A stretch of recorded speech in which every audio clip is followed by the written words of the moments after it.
So anyways, Bang. thank you all for coming here on a Saturday morning, taking time out of your busy schedule. But I think what we hope to accomplish this morning is critical towards the town and the future of the town. So again, thank you for being here and participating. But my role is primarily as the facilitator of the meeting. This is a Board of Selectmen goal-setting session, so it's up to you guys to work on things together as a team and hopefully come up with a consensus list of goals.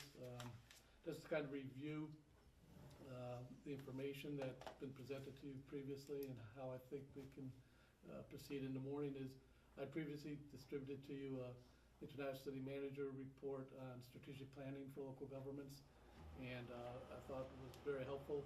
The first part of it I think was a little bit too theoretical for what we're trying to accomplish here, and so I asked you to focus on two parts. One was issue statements, and the other was goals and objectives. And and then I sent another homework assignment out to you, asking you to think about some questions. And you probably saw the tie between the questions and the segment in the publication about identifying issues. And once we identify issues or concerns, then from there I think we could then look at goals to try to address those issues. And once we come up with a list of goals that we'd like to work on, then I would meet with the department heads and we'd come back with objectives that we work towards furtherance of achievements of those goals. So the focus this morning should be on, let's identify what our issues are, where we think we could do better, where we think we could put additional resources, where we're thinking we're doing well. And then once we identify those areas, then figure out how we want to address them through a series of goal statements. So that sounds a lot formal than I wanted the meeting to be. So let's just keep it as informal as possible. So, any questions at all? No, I thank you for sending out that guidance. I found it helpful reading through that. So. Yeah, again, a little heavy on the theory, even though the guy started off saying it wasn't, he was trying to get away from the theory. I'm not sure. So what I got here is some flip charts, and what I'd like to do is go through those questions that I asked you to think about, and then I'll just make notes on the flip charts, and that will result in the issues that we want to look at. And then once we do finish that part, I'll take those up on the wall as reference, and then we can start thinking about goals that we can work towards those issues. So let's start off with things we're doing well.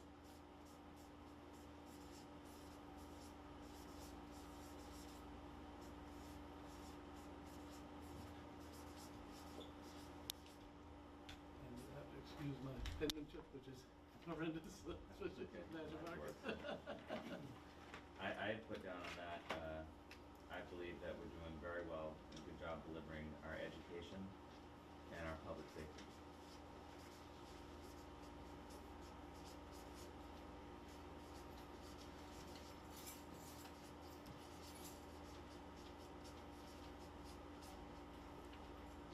Yeah, I mean, when I look at it myself from just overall services that we provide, we're talking about services we provide to the town, I think we do a pretty good job. I don't think we're really lacking. I can't pick one area where I say we're really lacking.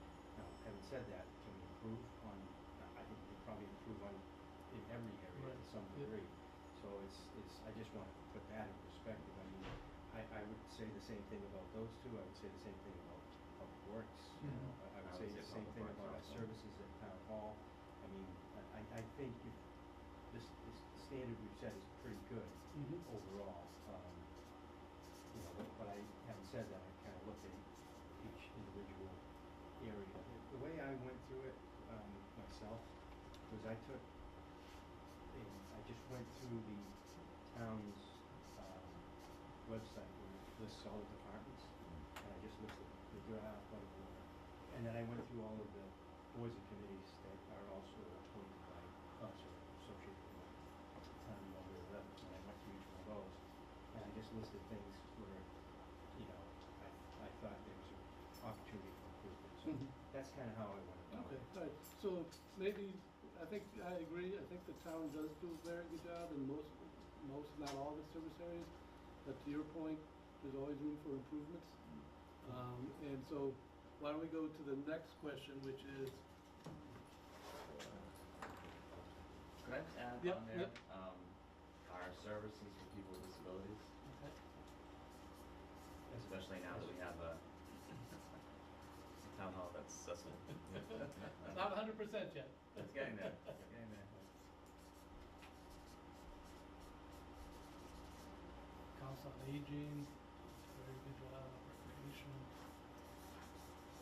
Again, the purpose isn't here to say we walk on water, but I think we do a good job, but we can always improve things, and perhaps, again, one of the things we wanna see here is where your priorities are going forward, because as we have limited resources, what things do we want to address? And, okay, so, what services do we believe we can do a better job at? I would say at our, public education and government access program for television. Not all at the same shortfall, obviously, we have no public access, so that's, any bit there would be something. Education is pretty good, but I think there's probably an opportunity for improvement, and definitely an opportunity for improvement with government access. And that's what I'd start with. So, I'm sorry, let's clarify, the education part of the public access is okay?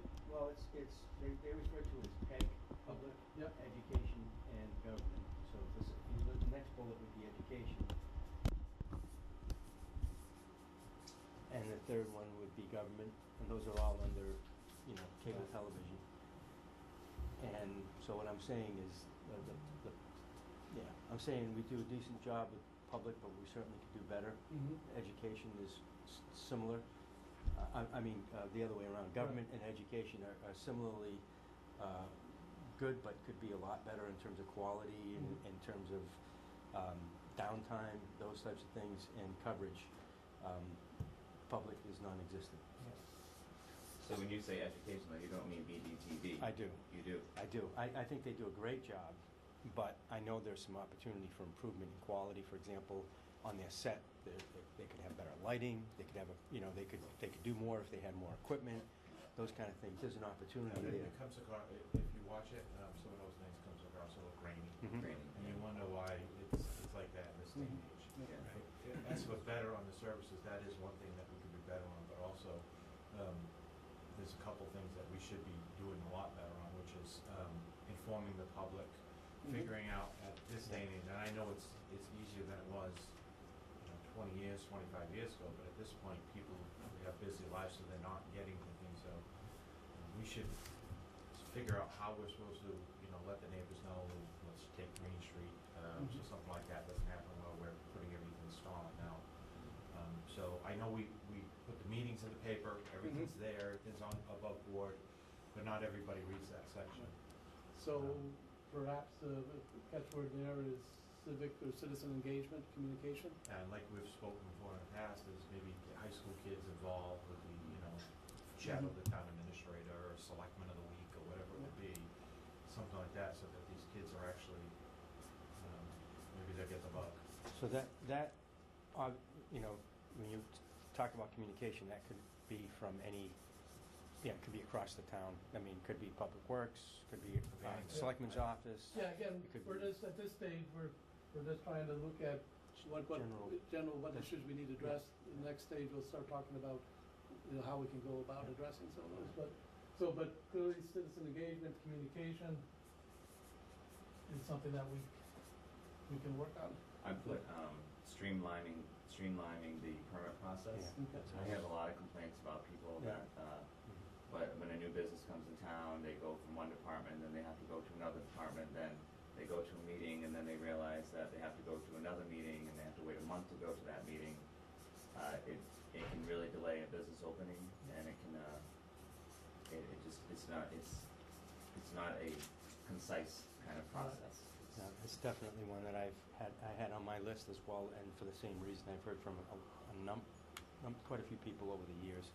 And one business that actually told me they left Fairhaven because of that process. Really? Yeah, a small business, but small businesses In are our important. economic advisory committee, that was been discussed, to start a roadmap as to where to start, and then just go from there. You know, that's one of the things that we've discussed pretty in depth about how we started, so somebody can just walk in and start the process without walking in with a lawyer. And Yeah. because when you start a business, you're gonna need a lawyer, and then it costs all kinds of money to go, back and forth wherever you're at. Yeah.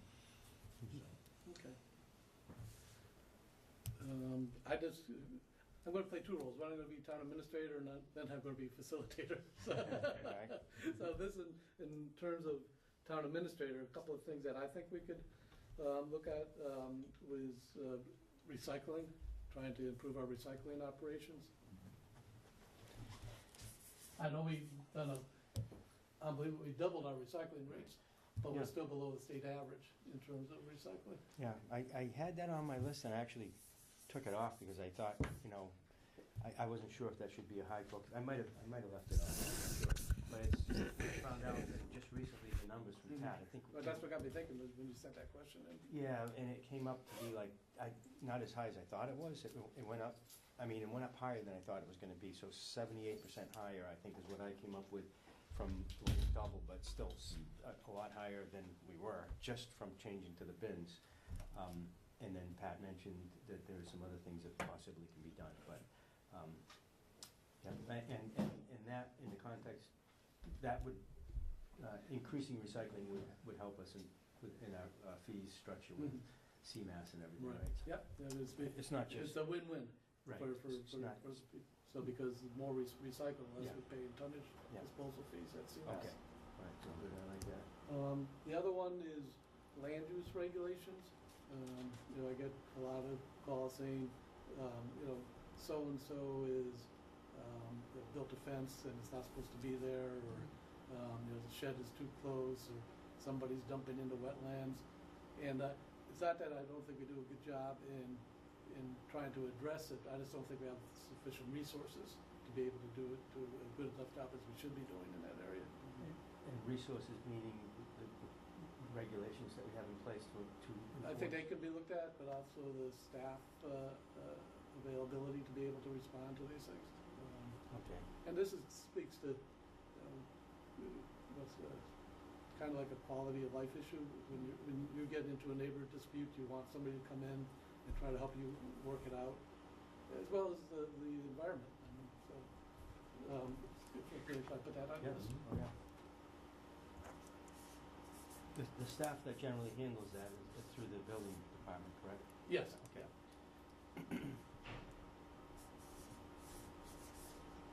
And again, I think, given the resources that that department has, they're doing a great job. But, you can only do so much with the limited resources that we provide there. I had morale in general listed as something that could be improved. It's not that we're not, so this is services though. Right, the next question is, two questions. What influences or factors outside of town government Yeah, okay. should we be prepared to address? And what aspects of town government could be improved going forward? So I think that probably would be in the fourth Here, question. The other side, Yeah. okay. So, You're pretty sophisticated here. I brought copies of these, but I didn't wanna Right. interject on I just wrote notes. So, I think one of the things I wrote too was, in terms of services we provide to people, is the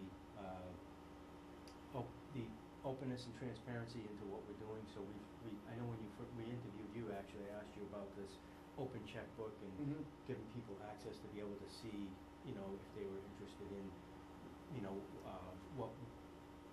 what's going on.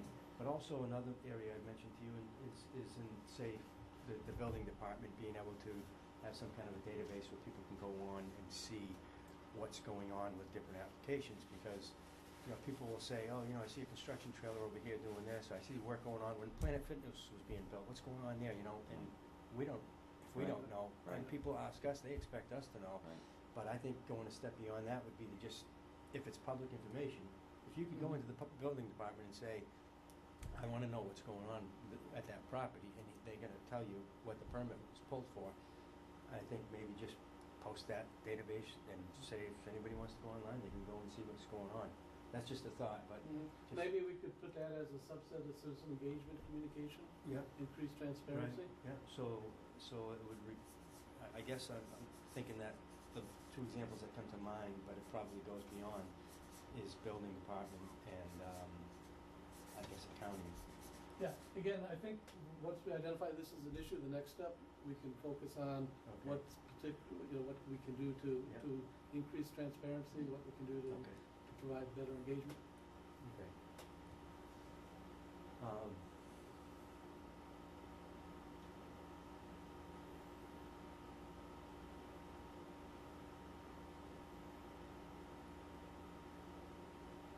You know, I think, to me, one of the things, and I'm not sure how you address this, but we look is litter. Basically, when you look around town, you see debris flying around, and it seems, it's certain times it's worse than others. You go down the bike path, for example, and there's just tons of trash that's there. And a lot of it's coming from, the businesses in the area, and I don't know if there's something that we can do to work with them. But if as a town, we can do something to address that, by working with the businesses, or maybe it's something in our bylaws or some kind of regulation. I'm not sure where that falls into, but it is something that I think it reflects on our image as a community. And it's So not- maybe we can expand recycling to overall solid waste management or trash. Maybe, yeah, I just wasn't sure if that, because recycling clearly is one of our Yeah. services. Yeah. Where the other one it really rolls over into, most of it's not on public property that I'm talking Mhm. about, but it's, Well, that comes to land use regulations in okay, terms of. all right. But I think we could put down Okay. that as a subset of land use. I know what Bob's saying is, if you go by some of these places that, I'm not gonna name anybody, but you drive up and you see their garbage bar is completely full, chock-a-block full. Right. And the next thing you know, somebody's gonna go, I'm not keeping this in my car. Can't throw it out the window, and there it goes, and It it's might, blowing around it town. might be accidental, but I'm just saying, you drive up and down Route 6 and the shopping plazas, and you see, you see trash, and they don't pick it up, well enough. I don't know, but if you go by and you see it every day, then it's obviously they're not doing a good enough job. I just think we need to find a way to eliminate that, or minimize it.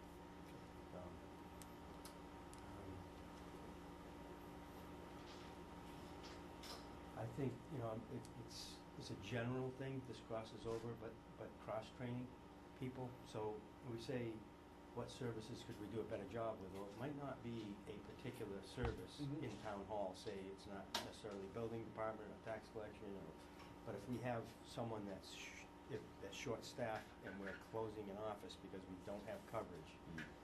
Again, let's put that on the fourth question, because that speaks to. That's government, yeah. That speaks to how we can improve our internal governmental operations. Okay, yeah, services, so services. Well, I think one of the things that I got written down here is that, we should have the ability, if we find out that there's a city doing something that's really paying off for them, that we should be able to, go out there or bring people out there from Fairhaven, go out to the city, visit it, and see what they're doing and how they're doing in order to bring it back to us to use that same platform to work things through. I think, I'm not talking flying all over the country, but I'm saying if we know somebody that has something that they're doing in order to bring in revenue and it's working. So why don't we transition to the fourth question? I have one more that I do want to bring in, because I know it ended up on that list. Yeah. Because we did say, we all agree that we do those things well. Our opinion is we do those things well. But I think one that I would like to pull off that list and say is a clear opportunity for doing better is the education piece. And when we initially started this process, I didn't think we were going to be going over to that, because it's not our direct responsibility, but as Mark said, and when we're talking about resources, obviously, if you're saying we want to improve education, you have to be able to spend money to do that. That's understood, but to me, that's one of the biggest things that makes our town appealing and can make it more appealing. And if you look at the rankings, I think there's a measurable in there that we can pull off that and say, and it's not uniform across all schools. High school performs very well, Wood School performs very well, and the other two schools not so much. So that I think there's this clear opportunity with education, if we're talking about services.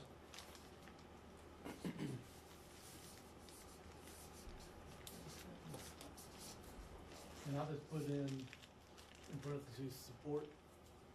Yeah, support, I mean, I know they have a goal-setting session that they're doing, Right. and you could say in general, support that, but if we're saying that, Or continue to improve. yeah, and we could put a metric against it to say, you know, for example, if you wanna talk a little bit about that right now, I can tell you it's just, there's a level, level 1 school is the high school, but as a school district, we get rated as a level 2 because the lowest performing school is level 2. And so, you know,